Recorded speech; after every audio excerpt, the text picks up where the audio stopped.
Okay, let's go. Where's Gretchen? Wait for her.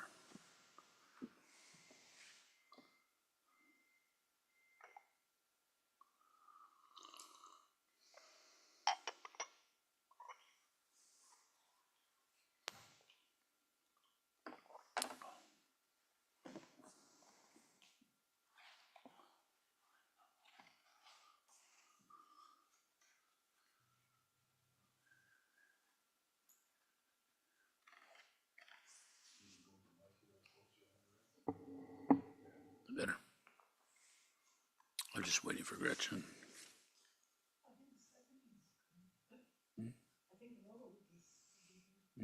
All right, we'll just wait 2 minutes.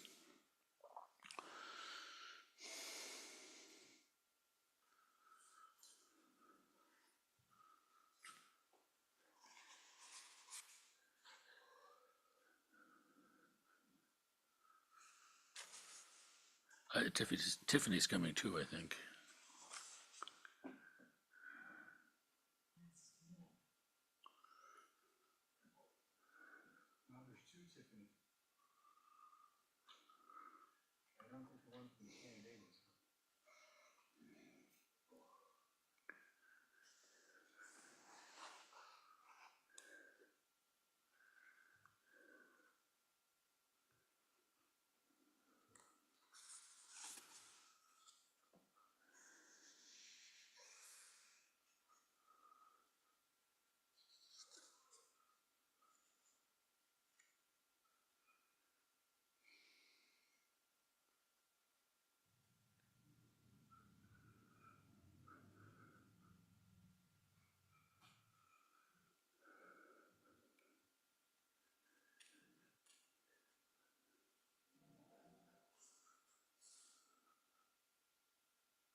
Frank, I decided I would run, get in shape, not just to escape evil.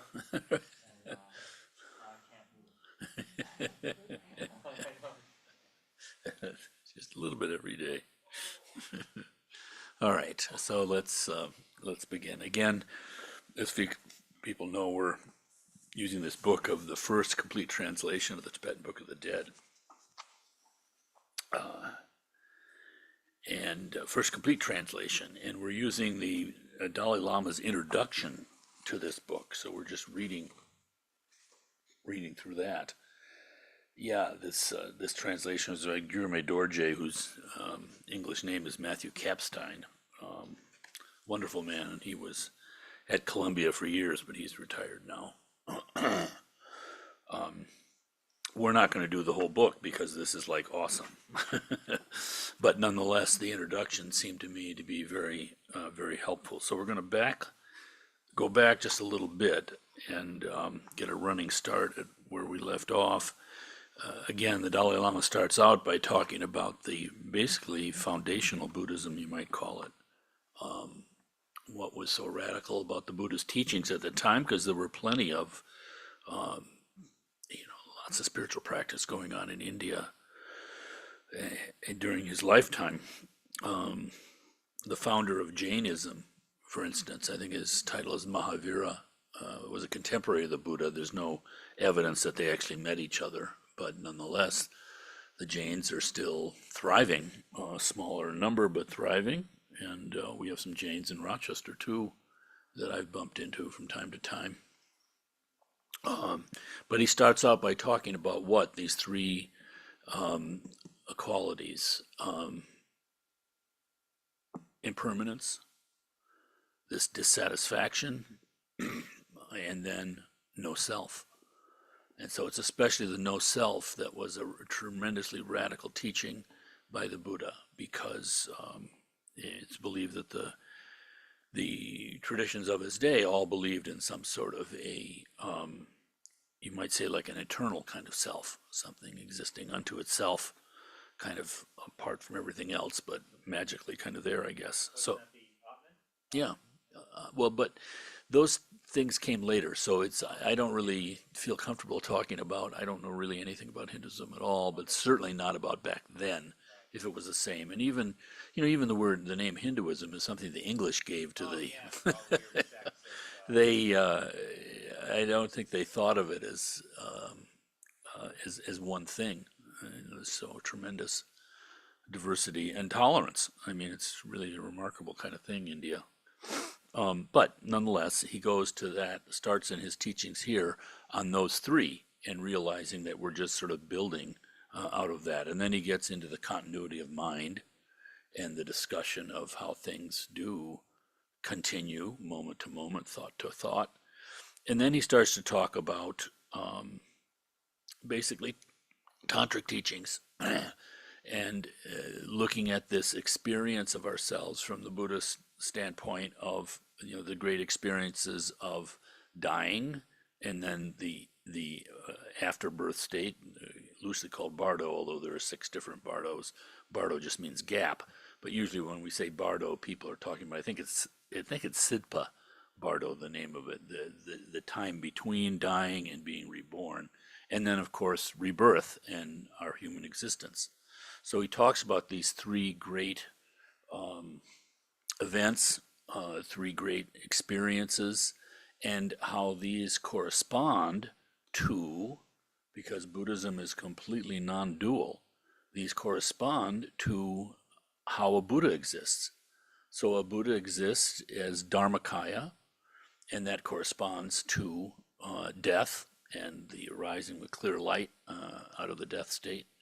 Then the Bardo, wanderings, kind of like a dream existence, that corresponds to the Sambhogakaya, the bodies of bliss. And then finally the Nirmanakaya, sort of flesh and blood, solid, gross.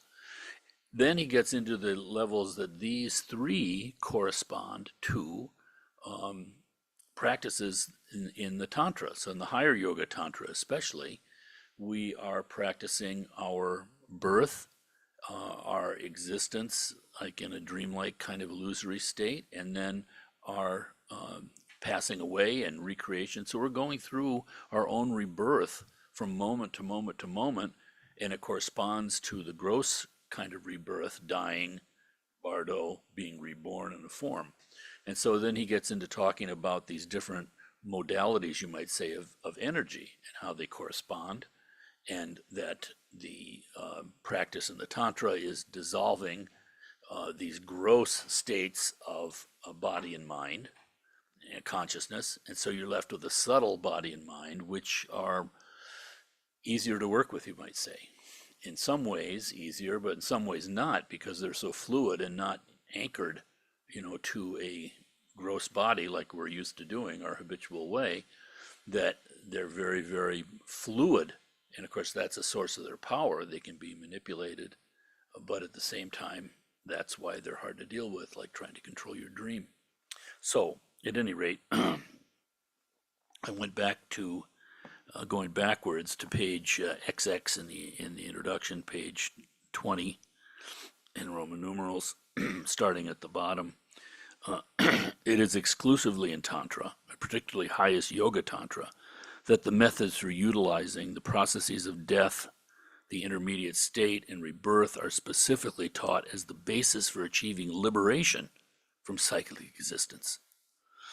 These methods involve the development of a skillful relationship with certain experiential stages that an individual actually induces with the intention of enhancing spiritual realization and the fruition of their capacities as a human being. So this is so amazing, to really be understanding the actual process, like it says here, these processes of death, the intermediate state, and rebirth are specifically taught as the basis for achieving liberation from cyclic existence.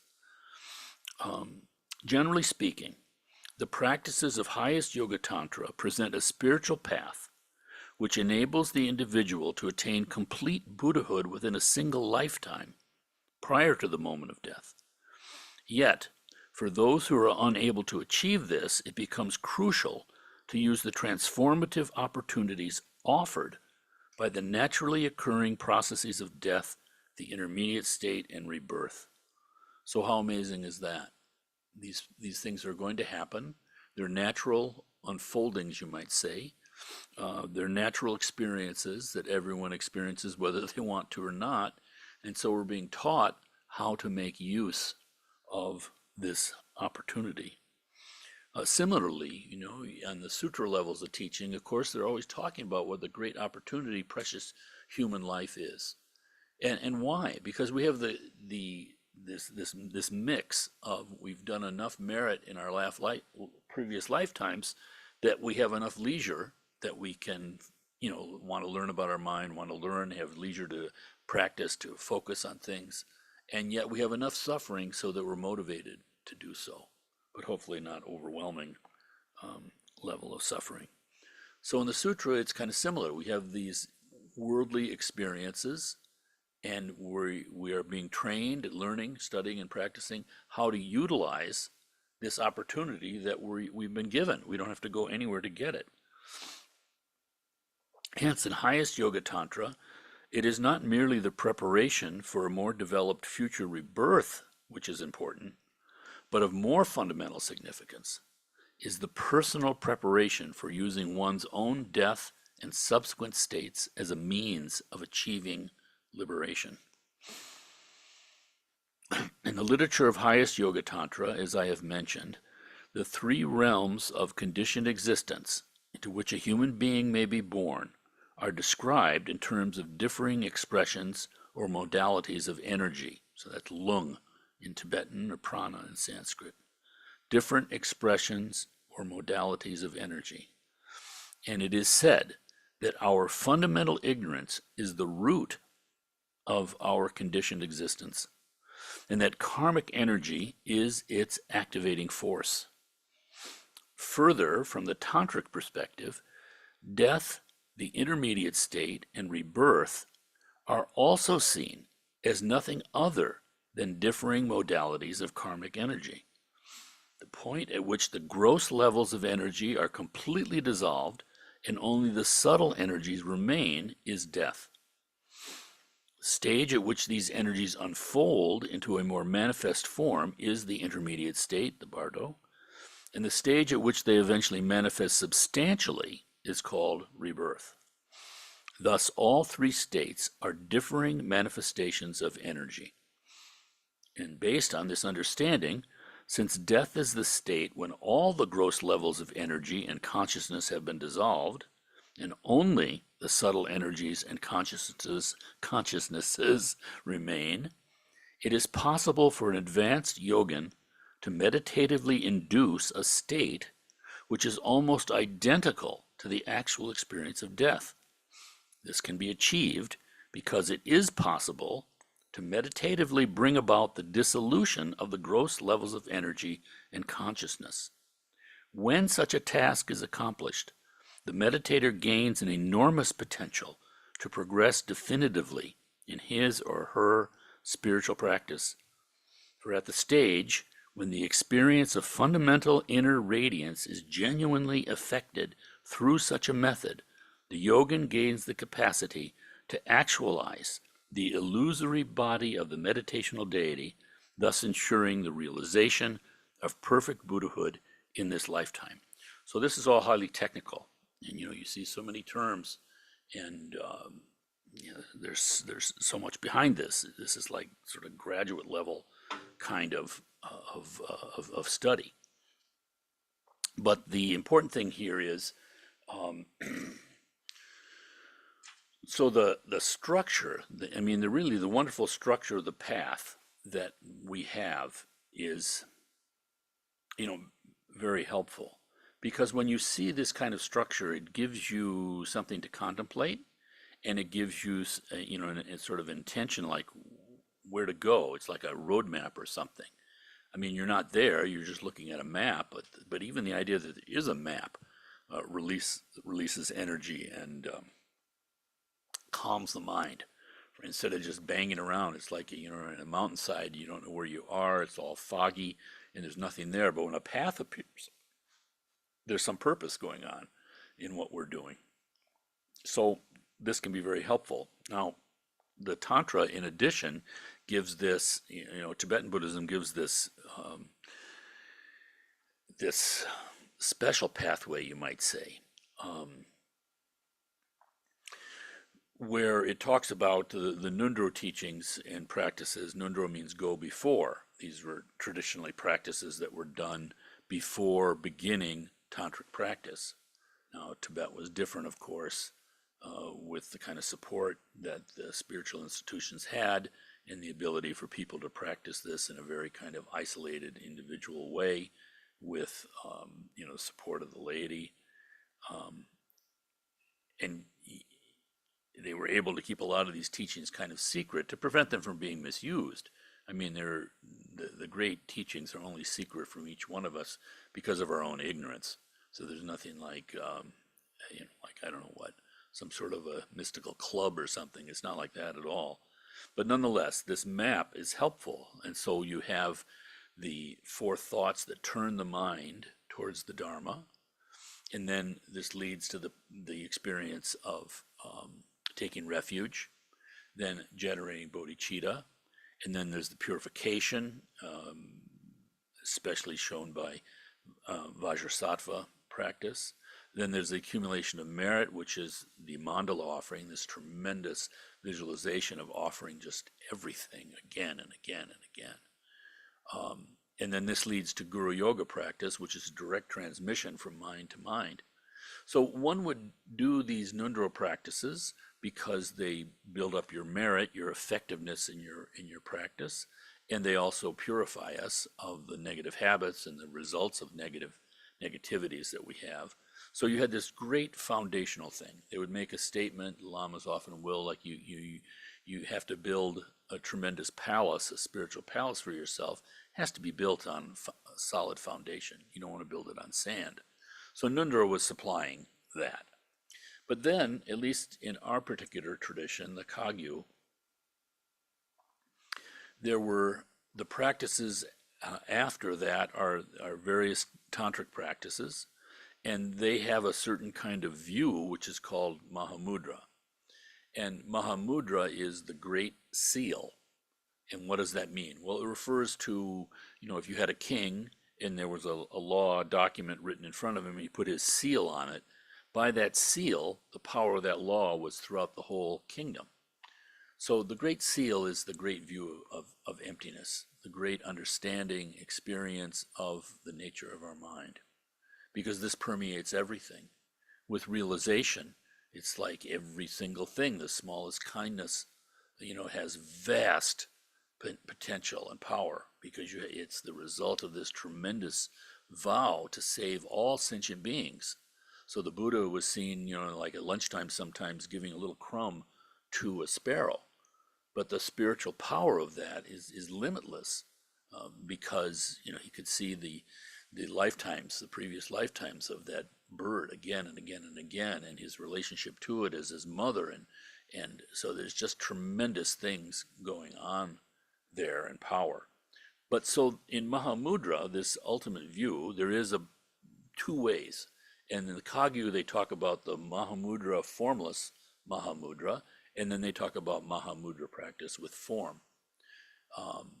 It's said that the Mahamudra with form is generally more effective, because there's some subtle form that we can use, and since we've habituated such form, the formless Mahamudra, which has been taught here and profound, but at the same time, it takes a great deal of faith.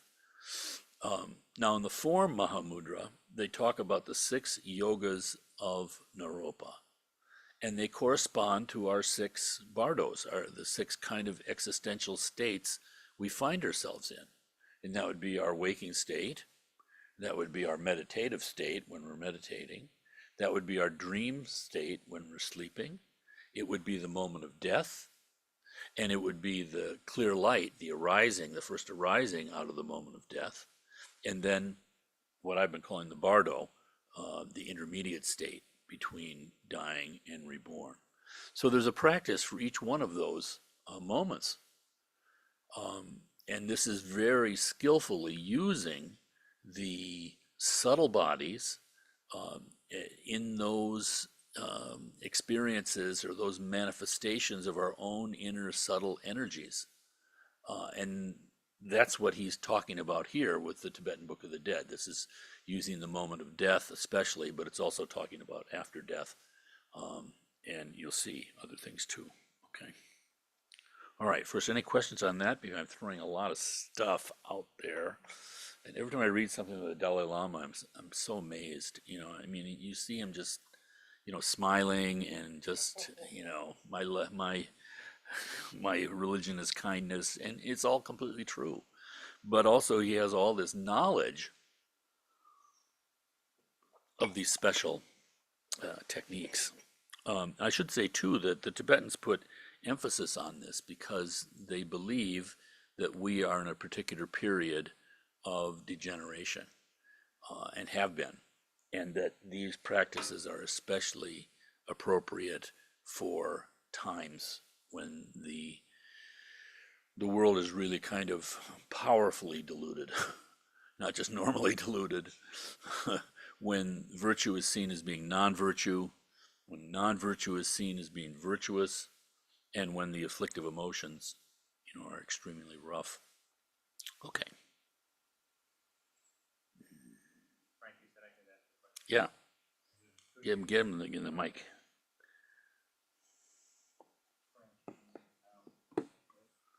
Testing. There we go. Testing. Frank, could you speak more about the 4 thoughts that turn the mind to Dharma?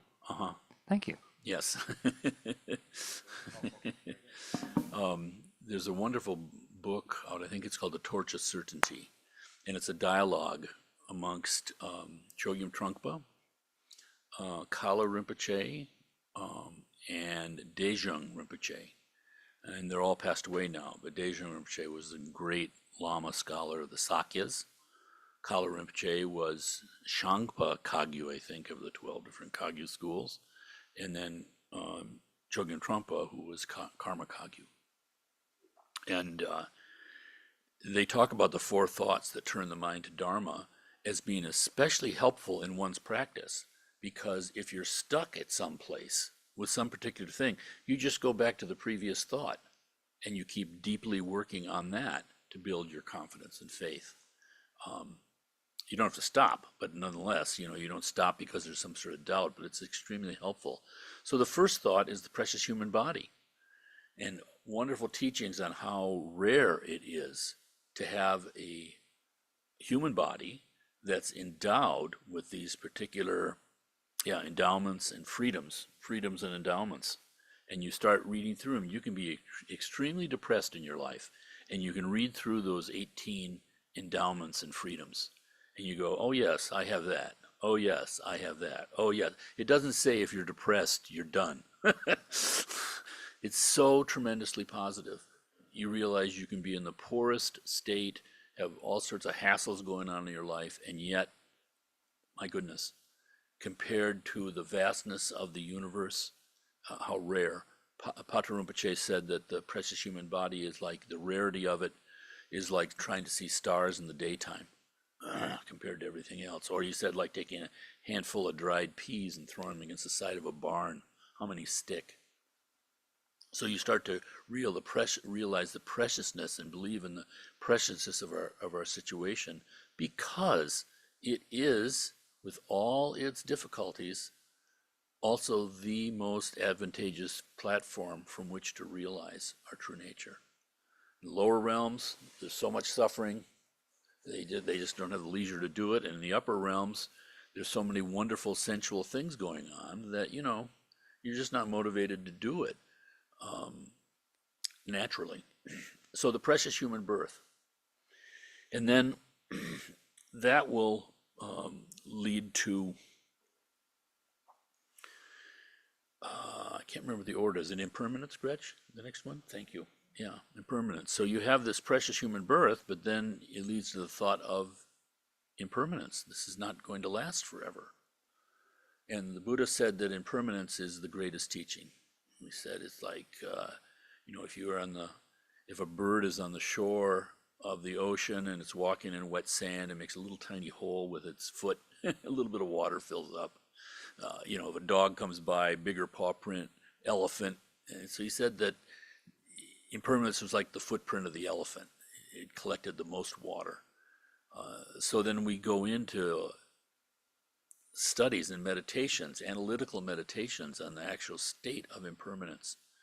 And what a helpful thing this is, because you start looking at other people differently, because no matter how outrageous they are, they're in the same situation as you are. This is not going to last. And it puts a poignancy on everything, and it just sort of emphasizes more the importance and the rarity then of the precious human birth. Then next, I think, is cause and effect. So you go from impermanence to realizing that if you're doing virtuous things, the teachings are, you're experiencing, happiness, and negative things, frustrations and suffering. So you're thinking about that it matters what we do in this impermanent state. And then finally, the suffering nature of samsara. So all of these contemplations lead you to the fourth thought, which is the suffering nature of samsara, basically the first noble truth, dissatisfaction.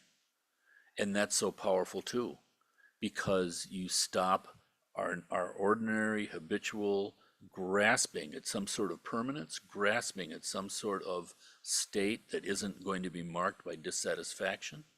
And right away, it lowers the tone of our own life. And even our own disappointments are not as absolutely heavy as they once were, just with the intellectual understanding of these things. And that appreciation of the suffering nature of samsara naturally leads to taking refuge. And that's where the inner Nundro begins. So if you're having trouble with the thought of this being a suffering, dissatisfactory realm, you go back to cause and effect and start thinking more about cause and effect and investigating all the teachings on karma. And if somehow cause and effect is like problematic, you go back to impermanence. And then similarly, if there's a problem with impermanence, you go back to the precious human life.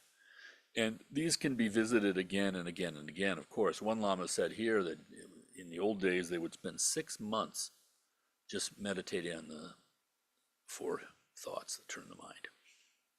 These days, no one has time. But that kind of solid understanding, you can see the benefit of it. Okay? Okay. Yeah. So this achievement of perfect Buddhahood, again, in one lifetime, entails the actualization of the 3 dimensions or bodies of a Buddha. These fruitional bodies are related both to our ultimate natural state and to the emanational qualities of full enlightenment. So these emanational qualities, that's what's being symbolized in the Buddha figure. You know, you see the nimbus, the rays coming, radiating out in some of these Buddha statues or Buddha figures. I did read once in an art book, I don't know if it's true, but they said that actually the Christians, the West, got the halo and the nimbus in Christian art from the Buddhists. But it's that emanational quality. And this is, of course, you know, another term for compassion. In other words, it's not just some sort of wonderful, blissful state, you unto yourself, but it emanates. It's not denying other beings. They are part of the mandala, so to speak in a very crude way. And with realization, that isn't even a concept. It's just completely natural. So, interestingly, we see exactly the same pattern of dimensions in our ordinary existence. Death is the point at which both the physical and mental fields dissolve into inner radiance, and where both consciousness and energy exist at their most subtle, non-dual level, as in deep sleep. This mode, in its fruitional state, is the Buddha body of reality, the Dharmakaya. Then, from within the essential or natural state, one enters into the intermediate state, where, although there is perceptual experience, the phenomenal forms are comparatively subtle and non-substantive, as in a dream. This mode in its fruitional state is the Buddha body of perfect resonance, Sambhogakaya. All right, it makes me think here too, when you're talking about, you know, phenomenal forms, comparatively subtle and non-substantive. Again, the Dalai Lama has said, you know, to give sort of an image for this, first there's the Dharmakaya, right? It's like the vastness of space. You look up at the sky. And interestingly, you know, it has color, it has quality. It's not just empty space. You know, in that sense, it's got like juice or alive or something, but there's nothing you can say about it. It's just vast. But then these tremendous cumulus clouds, that's the level we're talking about. So he says, there is perceptual experience. The phenomenal forms are comparatively subtle and non-substantive, as in a dream. So again, it helps me to think of these clouds because there's form there, right? But yet I can't grab onto them. So they're like more truer, more valid, less subject to my own kind of habitual conceptualizations and making everything into solid. But yet they're form, so that's helpful for me because I'm used to working with forms. And there they are. So similarly, in a dream or in meditative experiences. All right. Thus, then from this state, one assumes a grosser physical existence, culminating in actual rebirth, as in our normal waking experience. This mode, in its fruitional state, is the Buddha body of emanation, Nirmanakaya. In Tibetan, that's Tulku. So, you know, when they say that Garchen Rinpoche is a Tulku, that's what they're talking about. This kind of manifestation in gross physical and conscious form.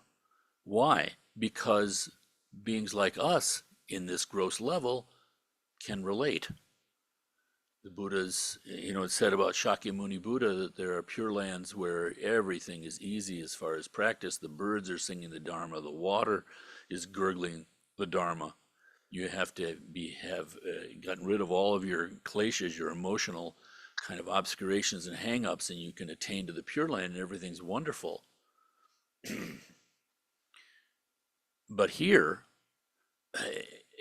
you know, it said Buddha Shakyamuni was praised by Buddha Amitabha, because Amitabha said Shakyamuni is practicing in this Saha world, this world of patient endurance, where it's very hard, you know.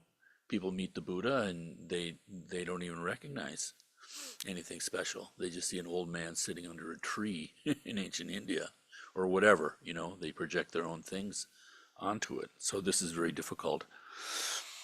The Buddha body of emanation, Nirmanakaya. Thus, we see a direct parallel between the three natural states of our existence and the three dimensions of a fully enlightened being.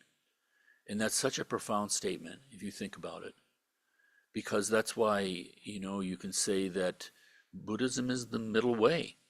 It's sort of like between what some people would call religion, popularly with a capital R, and states of just complete disbelief and nihilism. We're the middle way to some people who need very kind of concrete kind of religion, or just stops there. It looks not religious enough. But to people who are, I don't know, agnostic, atheistic, it looks way too religious. So what's going on? What I think is remarkable, a direct parallel between the three natural states of our existence and the three dimensions of a fully enlightened being. In other words, there's no difference. This very body, the body of Buddha. It's just truly remarkable, this non-dual. Chogyam Trungpa said that the jury was out to whether a non-dual teaching like the Buddha Dharma could actually take root in a basically dualistic kind of culture such as ours. We'll see. Now, since actualization of these three dimensions can be effected through the transformation of three ordinary states of our existence, we find an array of practices which contain specific meditative techniques focusing on those attributes which the three ordinary states of existence and the three Buddha bodies have in common. And how remarkable is that? It's like this is why the visualization practices are not some sort of fanciful kind of, pretend. When I was not personally, my own personal, I was not seeking out what's called Tibetan Buddhism at all, but just kind of like, I kind of fell on top of my head through, just spontaneously in a way. And when I was first taught the Vajrasattva, meditations of visualizing the Vajrasattva above your head and all these purifications happening and saying this ridiculously long mantra, I thought it was like a cartoon or something. And, I couldn't deny that I should be doing this, but I couldn't see any reason for why I was doing that. It was kind of like Lama Tarchin said, he would say, I'm a great parrot. I spent years in a cave just repeating words. In his case, that was a lie. In my case, it was true. But this complete harmony, you might say, or interdependence, or complete commonality between these enlightened states of the Buddha and our ordinary existence. How mind-boggling that is. So what we're doing is just discovering reality. But of course, it's aspects of reality that you're not going to see in a microscope. And so that's where the element of faith comes in. But I don't know, that becomes easier and easier in a way. It's like, I think of the Wright brothers, how many airplanes they made before they got one that flew. Somehow, they couldn't see it, but they could almost taste it. There was something there, and they weren't wrong. But they kept going. Now, we have that same kind of aspiration, but the thing that's so completely helpful is having lineage, having teachings like this. In a way, we've been very fortunate that Tibet was sort of cut off as it was by the Himalayas and Asia, as it was there, because they were able to preserve the full range of these teachings from ancient India. And the range is so important because, each one of us is individual, You can't just try to fit yourself into somebody else's idea of what a spiritual person should be like. It's coming from within, not without. So it's very fortunate. But if you're anything like me, this vast array of spiritual techniques and methods and practices and everything was totally overwhelming. But I've come to see sometimes that that's not necessarily so bad. The fact that a person they come into the Dharma Center for the first time and they see all of this and they just feel like, well, I don't know. That I don't know mind is very positive. It's very powerful. It's opening the heart. The world is full of people who know completely, and they're all just totally ignorant. There's no openness there. It's like, I think it's actually a Zen story of some some government official came to see a Zen master, and very ritual. So we're going to have tea, right?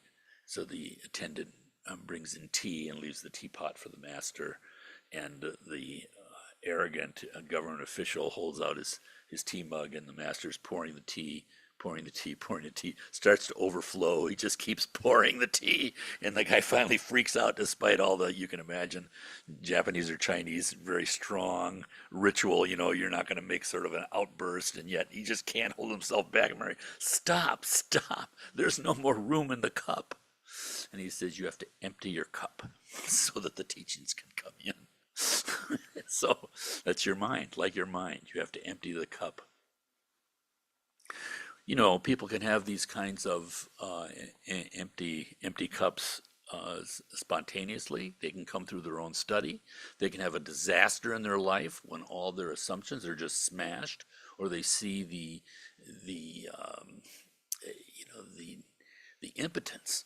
I mean, again, there used to be this thing in the 60s. There was some bumper sticker that said, he who accumulates the most at death wins. I always liked that because it pointed out the ridiculousness of how things roll. Anyway, sorry. All right, but together, Buddha body and our own experience.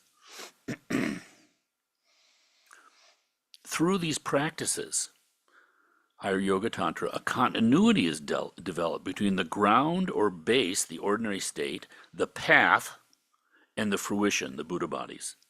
So in order to highlight the potential for liberation which exists in the skillful transformation of our ordinary states of existence, the great Indian Buddha master Nagarjuna used the term kaya, even when describing the three ordinary states. And he's using kaya here in the sense of dimension. Technically, it means body. But again, it doesn't mean like, touchy-feely body, but more like a body of thought or a body of teachings. But he's using here as dimension.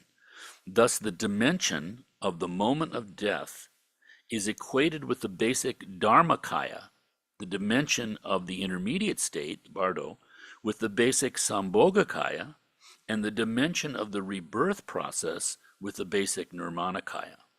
Thus it is said that through the meditative ability of an accomplished yogin, a genuine assimilation takes place at the actual moment of death, or upon entering the intermediate state, and again a genuine assimilation upon beginning the process of rebirth. With respect to training in these practices, a similitude of such an assimilation can be effected during the waking state through generation stage practices, and during sleep through dream yoga practices. In Tantra, the practice of imaginatively generating the meditational deity, that is to say, the practice of Tantra's generation stage, is a unique path by which the three fruitional dimensions of Buddha bodies are brought onto the path of one's practice.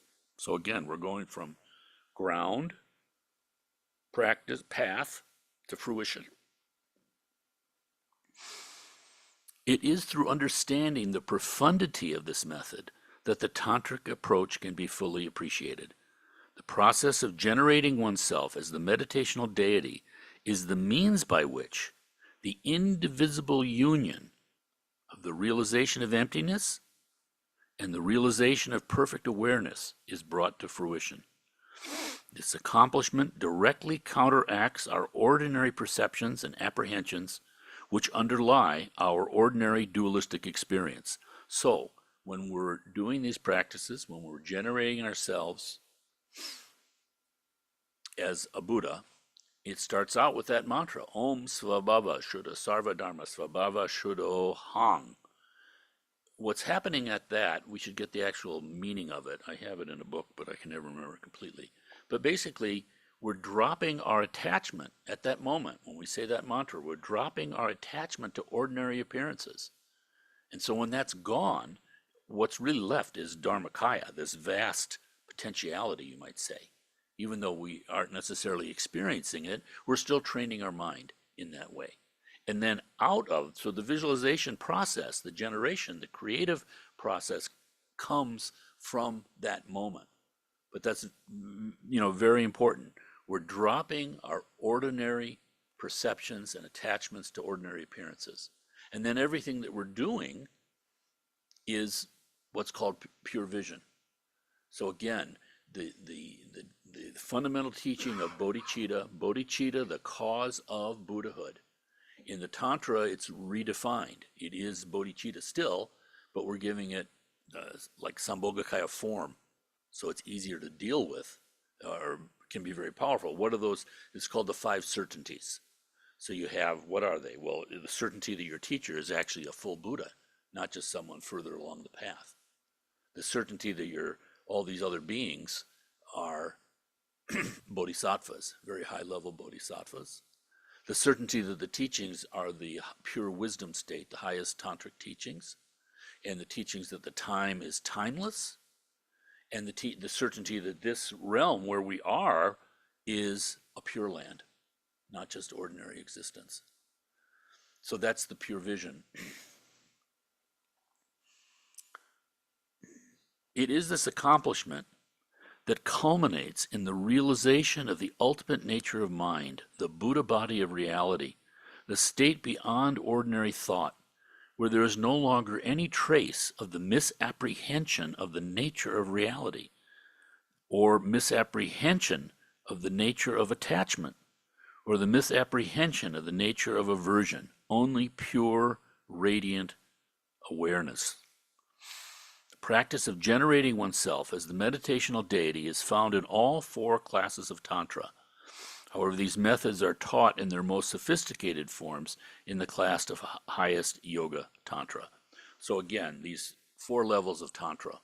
There are the lower Tantras, and in the new schools, the Kagyu, the Geluks, the Sakyas, 4 levels of Tantra, 3 lower Tantras, and then the highest Yoga Tantra. So the lowest Tantra is called Kriya, Action Tantra. It tends to be highly ritualistic, and you're visualizing the Buddha out in front like a deity. You're changing your clothes 4 times a day. You have to be vegetarian. You can only eat out of copper vessels. Highly, ritualistic, outer kind of activities, but with this pure vision of this Buddha realm that we're in.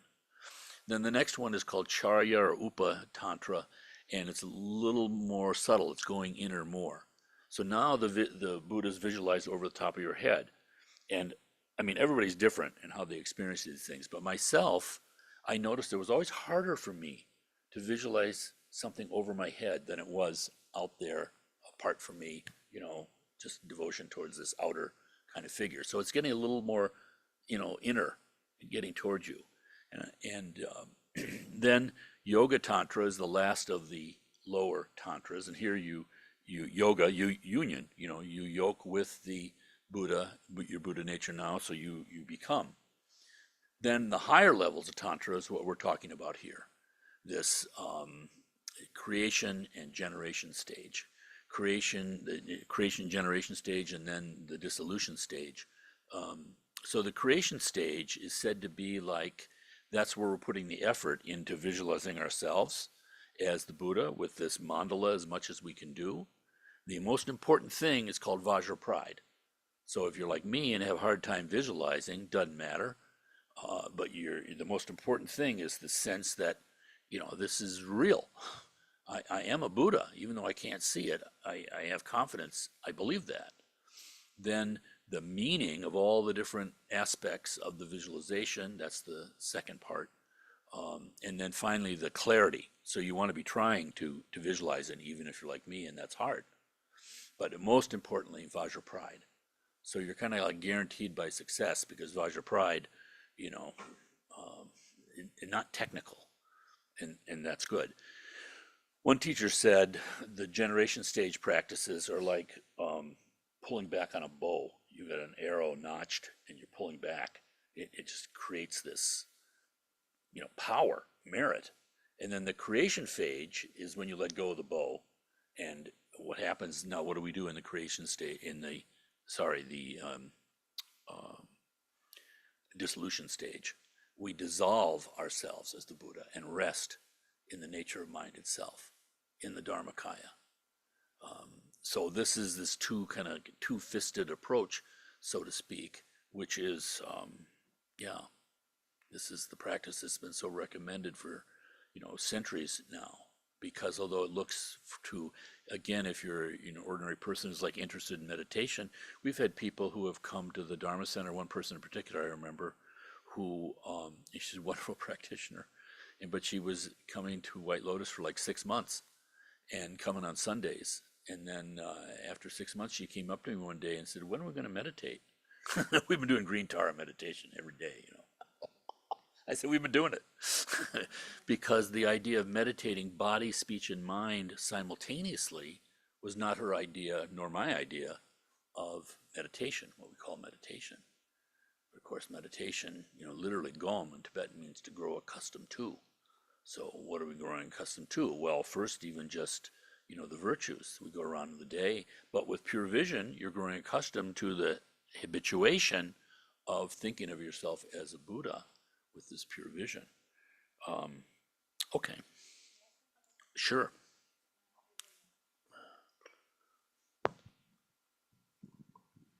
The idea of imagining the deity above you, is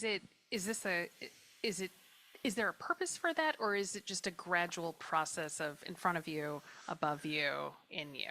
Yeah, eventually you're doing all of it. So in the practices we do, like highest yoga tantra, you have extensive kind of ritual and sadhanas, demonstrations that are going on. And it's so skillful because you start out by, you can visualize the Buddha in front of you and above you at the same time. Yourself as the Buddha, it's like all the above. But these are sort of the distinct things about the lower tantras, because they are in a gradual way bringing you just to yourself with confidence. So even in the fuller practices, like you'll notice in both in Vajrakalaya, once you start to, like a symphony, once you start to recognize the different parts of it and sort of how they work together, you start out visualizing yourself. There are all sorts of offerings made, and there's all this activity going on, and then you're summoning you're visualizing yourself as the Buddha, but at the same time, there's something in our mind that says, well, I'm not really the Buddha, right? So what do? Well, we invite the real Buddhas to come. So then they come, and then they're blessing us, and then they merge with us. So there's this constant reinforcement, recognizing our human propensity to see ourselves as this impure body kind of being. And there's a certain kind of natural kind of habitual resistance there. So at any rate, it's all very skillful, gradual. You can think of it in a gross outer way, Kriya Tantra, Upa Tantra, Yoga Tantra, Maha Yoga Tantra. You can think in those ways. But in practice, it's not like we sort of sit at one stage. Rather, these things are given to us all at once. So that can be overwhelming for people too, because what is all this? I need a clear path. That's why I think this is kind of helpful for us. The other question that I had is, when you become inside you, the deity, what is it that you're supposed to be doing? Are you doing this with the sole purpose of trying to manifest stuff? Are you doing this with the sole purpose of helping remove obstacles within your life? Are you doing it with the sole purpose of trying to find ways to become enlightened to help other people? What is it exactly that you're The whole motivation is very direct: to help other people, to realize our own inherent Buddhahood. When we're liberating all, that includes us. So we're naturally in there without even thinking about ourselves. But we're not even trying to do anything. It's just by doing the practice in this pure way, Vajrapride, understanding the symbolism, and just trying to clearly visualize it all to create yourself as the Buddha. It automatically happens. So it isn't it's the wonder that you don't have to try to make it happen. It is just your true nature just unfolding. So it's already there. We don't really add anything that we don't have already. But there is this process of, yeah, work. Yeah.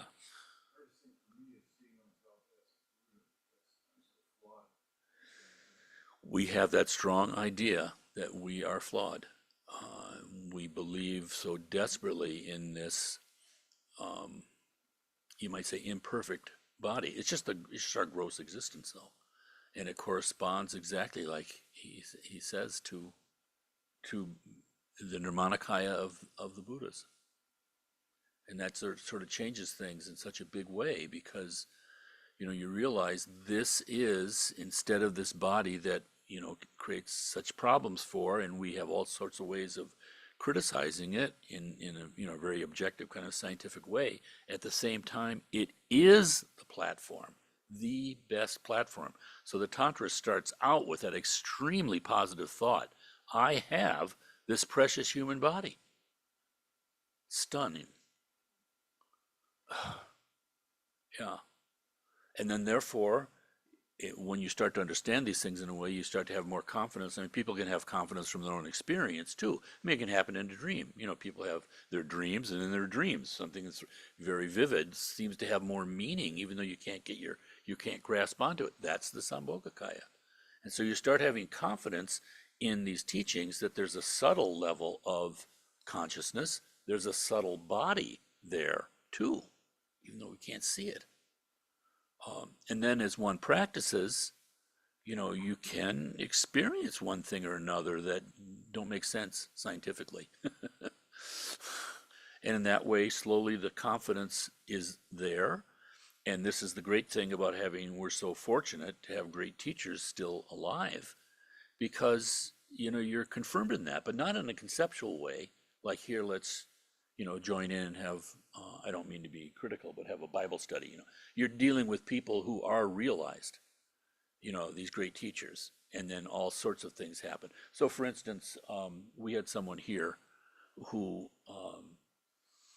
had the Karmapa visit them, and they wanted to build a little stupa. They thought that would be a cool thing to do, to have a stupa, wonderful devotion, wonderful people. And they made a little styrofoam stupa, a model of how big it was going to be in that. And Karmapa said, it should be over here in their garden. And so they put it there, but then the Karmapa went away. And then they thought, it'd look a little bit better over here. so they moved it, they were all set to start. And then they had a huge rainstorm. The garden flooded. It floated over and settled down to where the Karmapa had told him it should be. So, there's just so much like this around these great lamas. And you can say, well, it's just a coincidence. Sure, okay, that's fine. But that's not the point anyway. You have some sort of experience. You go to your teacher, and he or she'll say, well, that's very good. That'll build your confidence. Now burn it. Don't attach to that experience, because it's all about liberating all sentient beings. This is just stuff that arises on the way, but it can give you confidence that, well, something's happening. This is the benefit of it. Something's happening in my meditation. And even without experiences, they aren't necessary either, because, you see the great example of these teachers, and something in you, can have faith. Like it says here, the moment of death, whether we like it or not, our gross consciousness and gross body dissolves, but what's left is that subtle that can be used. So even in Sutric Buddhism, not Tantric, where they're just praying to Amitabha again and again and again and again and again, it's said that at your death, it's like all of that practice just like, focuses in one moment, and there can be clarity. The Tibetans say that, at death, our mind is like, I can't remember, I love it, they have some number, it's like 19 times more powerful, expressing the power that it can go anywhere, because we're not, again, attached to this body that's gone. So it's an opportunity. Okay, I think that's enough from me tonight. We'll start here next time too. Can't get back to where we left off last time. I'm hopeless. I'm hopeless. But yeah, I had forgotten that story about the Karmapa. Thank you for triggering that. It's like, isn't that a good story? And to give you another level, the kind of levels of faith that can happen. And again, it's not blind faith. You know, it's not forcing yourself to believe something. This is just the unfolding of reality. And the faith that's necessary is okay, you know, all these different things seem to be valid, seem to be, no one's trying to build an army out of this, no one's trying to get rich, or if they are, they're doing good things with it. You know what I mean? As long as there's confidence, you just keep going on the path. Like they say, the Dharma will never let you down. It's just really wonderful, wonderful thing. So Dzongchar Khyentse tells the story of he had a student. Khyentse was at a teaching, and it was also the Karmapa. The previous Karmapa was I think chewing tobacco or something, and he was spitting into a cup, you know. And so Khyentse was telling one of his students about this, and the student was like traditional kind of Tibetan, said, "Oh no, he was not chewing tobacco. He cannot do that. He cannot do that. He's a Buddha." Of course, I don't know why a Buddha can't chew tobacco, but nonetheless, he just couldn't. And finally, he started getting around to it a little bit warmer. Like, well, maybe he was to demonstrate something to somebody else or something. And so he finally, this, you know, ordinary Tibetan lay person got around. He could sort of accept it, and that's where it was left. And Dzongchar Khyentse later told that story to Dilgo Khyentse Rinpoche, one of his teachers, great Lama. And Dilgo Khyentse Rinpoche said, "Can I get some of that spit?"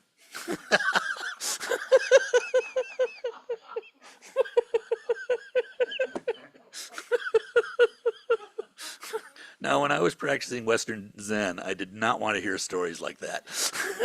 That was like something blind faith going on. You know, it's so freaking out to me. But we had, remember was it the first doctor that we had here? Who was it? The first Tibetan doctor, remember? I can't remember. Yeah. Yeah, anyway, Tibetan man. And he told us this story with Dilgo Khyentse Rinpoche where the doctor's father had died. And he knew Dilgo Khyentse Rinpoche was like, I don't know, 10 miles away or something on a teaching tour. And so he wanted so desperately to have Dilgo Khyentse Rinpoche do POA for his father who had just died. And he walked all the way there, and of course, crowded. How did I get in to see the Lama? He was having trouble getting in. And then finally he got in, and he was going to ask this Lama, and Dilgo Khyentse Rinpoche just had him sit down and, told him no talking right now. And Dilgo Khyentse Rinpoche was going over a text. And then the man said, finally it was time to talk, and he said, "Rinpoche, my father's died. Would you please do POA for him?" He said, "I just did." So, these powers are not used to show off. It's just not about that at all. And yet, especially in the Tantra, it helps us build our confidence because you can have a moment of clarity yourself and it sort of fits with what the teacher's telling. Go ahead. What exactly is the purpose of the Lama? Purpose of the Lama? The purpose of the outer Lama is to show you your inner Lama. Lama in Tibetan, La is highest, speaking of wisdom, and Ma is compassion. And it's the actual translation of guru. A guru in Sanskrit means heavy, I think, heavy with positive qualities. So interestingly, there are very few Dharmic words that the Tibetans didn't translate syllable by syllable, direct. Lama's one of them. They gave it a different kind of meaning. I mean, accurate, of course, but not,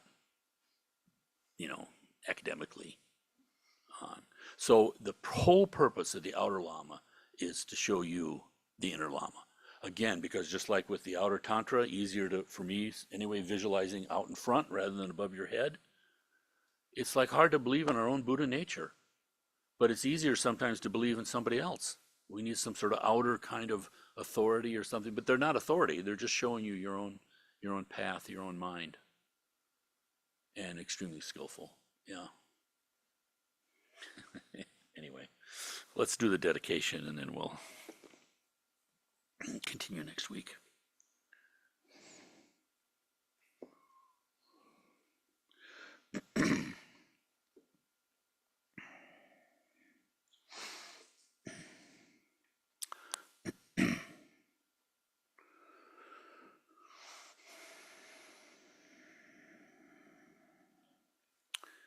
May the elements of space not arise as a hostile force.